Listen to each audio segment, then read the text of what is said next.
Hi, it's Chris Leach from Decisive Wargame Design, and today I want to do a quick run through of the Roman Legion rules. These rules are fairly substantial in the special units section of the rulebook of Control to Catastrophe Caesar, and I suppose can be a little bit intimidating, but I think in practice they just present a number of decisions that use, for the most part, just existing mechanics. So let's do a quick run through to wrestle with this issue of the Romans and their multi-line system.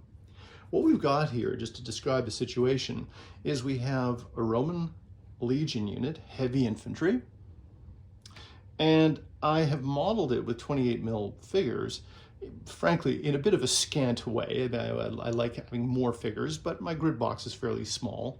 And what we have is obviously a first line of maniples represented by these two little blobs of figures with the yellow shields, if you can see that.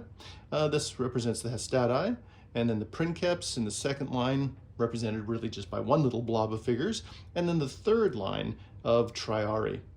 How you represent your units in this game is entirely up to you. And in fact, you don't even necessarily need to model them, with the sort of separate little blobs. You could have solid lines. You could even just have one big block of figures. And as long as you have markers like I have here, you can track the commitment of the different lines to the fighting. Here, I've got a marker that again denotes the three lines. So at the moment I only have the first line committed, of course, at the front end of the Roman unit. And I also have a marker that denotes the fact that they have not yet used their pila throw in this sort of hypothetical game. In addition to the heavy infantry, I've got, of course, the velites that were attached to the Roman legion units. And these are the skirmishing units, the open order light units. And I've got a Celtic warband that is going to engage with this Roman legion unit. Just as an aside, I don't want to get into the whole scholarship and history of this. How the Roman legions operated is frankly a mystery. We have an idea certainly of how they were organized. Polybius and others obviously give us fairly detailed descriptions of that. But how the actual line relief or line support, the exchange of ranks, the various language that we use associated with the Roman system, how that actually worked, there is no documentary evidence of this. So it's to a large extent guesswork, logical extrapolation, which is always obviously dangerous in history. But we do know that somehow that the Romans had the system of multiple lines and that they were able to support one another. And I think at the end of the day, what is agreed upon is that it's had more to do with the endurance of the unit, its ability to sustain constant duress in melee, in close combat, whatever that looked like, compared to units that did not have multiple lines, that had this ability to support one another, such as warbands or a phalanx, where the front elements, the front warriors, were really forced to sustain the fight until they fell. And the exhaustion that came along, the sort of mental and physical exhaustion of being in the front lines, there was no respite for that. But the Roman system allowed for this increased endurance. Historically, it has to be said, the Roman legions tend not to lose frontally. And for wargamers, that might be a hard pill to swallow. But in this game, you will find that the Roman legions are quite indomitable frontally. It's very difficult to win against them in a straight up fight. And again, this is by design. So what you're really doing with the Romans more often than not is you're pinning their front in the hope that your cavalry wings can, of course, win and swing into the flanks of these Roman formations, Roman heavy infantry. And again, it's a bitter pill to swallow, but I think it's borne out by the history. If you look, for example, at the Punic Wars, time and again, Roman legion units actually didn't do too badly frontally, and it was the frontal melee that they sometimes actually even won. Even in defeat, for example, the Battle of Trebia, the Roman legions actually fought their way through the Carthaginian line. But their flanking forces, their flanking legions, their flanking allies, they were the ones that, of course, were massacred by the superior Carthaginian cavalry. Even in a battle like Cannae, once again, the frontal fight was not lost by the Roman legions. Unfortunately, it wasn't won particularly either. In this particular case, the Carthaginian infantry did hold on, but they only held on long enough for the Carthaginian cavalry to wheel in to destroy the legions. So I think, again, the rule set, whether it's representing the Republican period, which is a little more fragile than the Reformed Marian and Imperial legions, it makes the Roman legions very tough indeed. So with that said, let's have a look at just quickly how this, or as quickly as possible, see how this works. So I'm just going to run through, some of the mechanics. I don't want to spend too much time on this, because it's kind of boring to watch, other people play war games. You want to get in there. Anyway, let's say it's the Roman turn. They've advanced towards the Celts in order to put their Velites into range, into close range, which is 1 box. There's no modifiers, so the Velites roll their dice, looking for 4, 5s, and 6s, and of course, this is typical of my dice luck, no successes, no hits. Well, that's not very good, is it? By the way, you want to use your skirmishers, especially if there's no enemy skirmishers to the front. You want to use them fairly aggressively because you want to keep some space available for them to withdraw into as the enemy advance. But in this particular case, it's not a good situation for the Roman Velites because now it's the Celtic turn. And what are the Celts going to do? Well, they're going to leverage their special rule, which allows them to use 2 forward actions, 1 to move into the box and 1 to charge into the Roman legion. And in the process, of course, they disperse the open order unit because they have nowhere to evade to. So the Velites are gone, and the Celts now move 1. And again, the special rule for these warriors is that they can use a second action and they meet at the grid line. So now we've got the start of close combat, melee if you prefer, between the Legion unit and the Celts. What we have to do first is we have to, of course, determine whether or not the Roman Pila volley has any effect on the Celtic charge. And this is actually a really important stage of the game, and it's again a bit of a special rule for the Romans. Now normally you'd think, well, I'm throwing javelins, so I'm just going to use the usual shooting mechanic, but that's not the case with the Romans. Given the fact that the Roman javelin discharge was in a very brief moment before contact, whether the Romans are charging or receiving a charge, they're throwing their pila with the purpose not of an attritional loss of life by the enemy or on the enemy, but to disrupt them in anticipation of close combat. So the mechanic is quite simple. The Celts have to roll a control test, which, as you know, is based upon their combat and control value number, modified if they're steady, which they are. So their combat and control value is 4, it goes up to a 5. The Celts need to roll 1 through 4 to pass this test and avoid becoming unformed by the pila. So they roll, and they do. They roll a 4, which is just a pass, and they're unaffected by the pila throw. Had they already been, let's say, shaken, let's say where they were carrying some hits, their combat and control value, of course, would not be modified. They'd have to roll below a 4 and they would have failed with that. But alas, they get in for free. And the pila marker is removed. It's a one-shot weapon for the game. So now we get on to the business of the melee itself. The Celts in their first round would roll 6 dice. 4 is a base, their combat and control value is a 4, and 2 for their shock. This is the best chance for the Celts to do some damage on the Romans. And I'm, by the way, assuming that the Romans have suffered some perhaps shooting losses earlier in the game. This is sometimes possible, especially on a wing. Perhaps there's some light cavalry flying around, whatever. They're carrying a few losses. So the Celts will roll 6 in that first round of melee. The Romans are massed, and so are the Celts. They're just massed.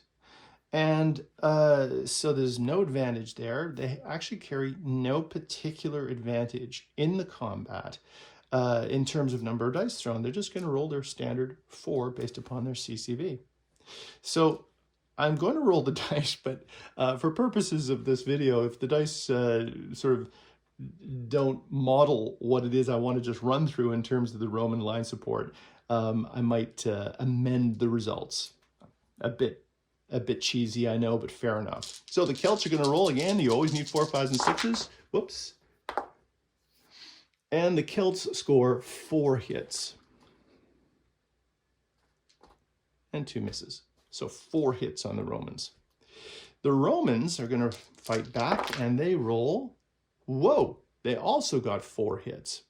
But for the purposes of our video, let's assume that they got 2 hits. I know, it's cheesy, but we're going to run with it. So they got 2 hits on the Celts, and the Celts got 4 hits on the Romans. Now the Romans have a decision to make, and this is where the line relief really comes into its fore. The result that we have here, 4 versus 2 hits, is, strictly speaking, a rupture test, because at the moment, only the front line of the Roman legion unit, the Hastati, marked by this, is committed. And they have a rupture value of 2. The Romans are shaken. Exceptionally, Roman legion units of this period are shaken at 6 as opposed to the normal 9 for a deep unit. So the Roman is actually in a little bit of trouble. This is exactly what the Celts are hoping for. So the Roman makes the decision, okay, I've got to beef up my front line. I've got to get the princeps up there. So he decides to commit his second line.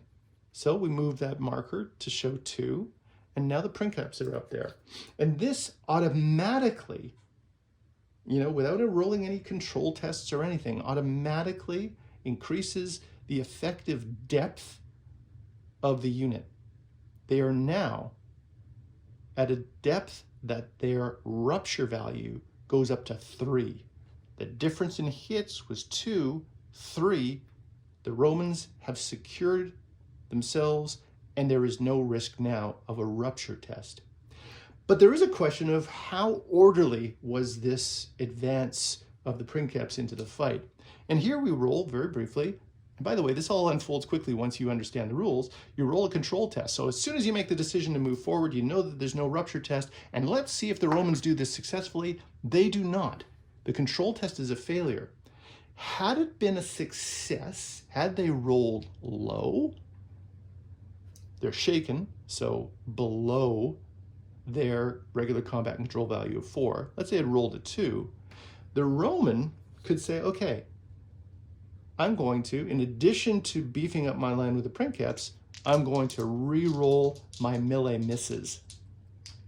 And this at this stage is probably, is really just to get some extra hits on the Celts. And in fact, they're successful. They get 2 extra hits. So the Celts in this round of melee has suffered 4 hits. The Romans suffered 4 hits. It's effectively a tie. And there was no rupture test because the Romans had reinforced anyway. And now with that tie, we move forward. So that is, in sum, the advantage that the Romans have. They can advance twice in the game because they have, of course, a reserve line of princeps, a reserve line of triarii. Twice in the game, they can advance to support their front lines.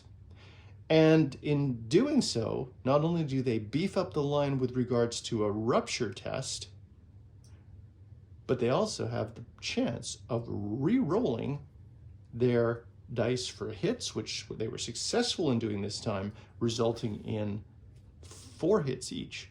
That was a really good round for the Romans. But, you know, the Celts did their damage too. So now it's the Roman turn. And now, of course, the Celts have lost their shock. The Romans are only rolling 3 dice against the Celts because the Romans are shaken. The Celts still hold on to their 4 dice. So we'll just do that. We'll just skip ahead. Of course, other stuff would have been happening. And the Celts roll 2 hits, solidly average. And the Romans,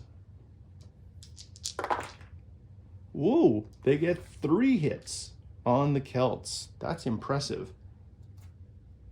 And this puts the Celts up to 7. 2 hits to 3 hits. There's no concern about a rupture test. The difference has to be 3 hits on the Celts, in fact, to cause a rupture test. So we're not even close to that. We are seeing both sides now, of course, suffering the shaken effect. The melee will slow down. These troops have, you know, been slashing and hacking at each other. Moments of pause where missiles, in theory, are being exchanged, etc. So they are grinding it out here. Now the Roman, they won this melee, and they only missed with 1 die. They could decide, okay, well, we could push the Triarii in, right, our 3rd line relief, in order to re-roll this if we're successful with our control test. But really, what's the point? They're not going to get the rupture that they're looking for, and so they decide, no, we're not going to do that. We're just going to keep fighting with the Triarii still uncommitted. By the way, the Roman player might be thinking about that as well, especially if things somewhere else on the battlefield are not going so well. Let's say there's a potential threat to the flank of the legion. While the legion has lines that are uncommitted, 1 or 2, it doesn't matter, if they are hit in the flank, they actually don't suffer all the effects of a flank charge. In fact, they consider it a frontal charge, with a couple of nuances thrown in, which you can look up yourself. So having separated lines not only gives them some choices, some decisions that they can make to leverage those advantages to fight their opponent to the front, but as long as their ranks are, again, not all committed, if you still got 1 left, it actually makes your legion a little more robust to the flank as well. So I don't want to go on any further. I think I've modeled the basic approach. The fight is definitely going to go in the way of the Romans, unless something very, very strange happens, perhaps elsewhere. Because here, the poor old Celts, you know, they've got 5 more hits left. The Romans, you know, carrying 9, have 9 more hits left before they actually reach their catastrophe threshold. So the Romans are just going to simply outlast the Celts. And that really is the Roman system in a nutshell. I'm really sorry, Celtic warbands frontally are really fighting for time in the hope that they can outflank the Romans and achieve success in that way. Frontally, they will have a very, very tough time beating Roman legions. Anyway, I hope that that models some of the aspects of the Roman line support system and the Roman rules generally. If you have any questions, obviously join the Facebook group and post the questions. Thanks very much.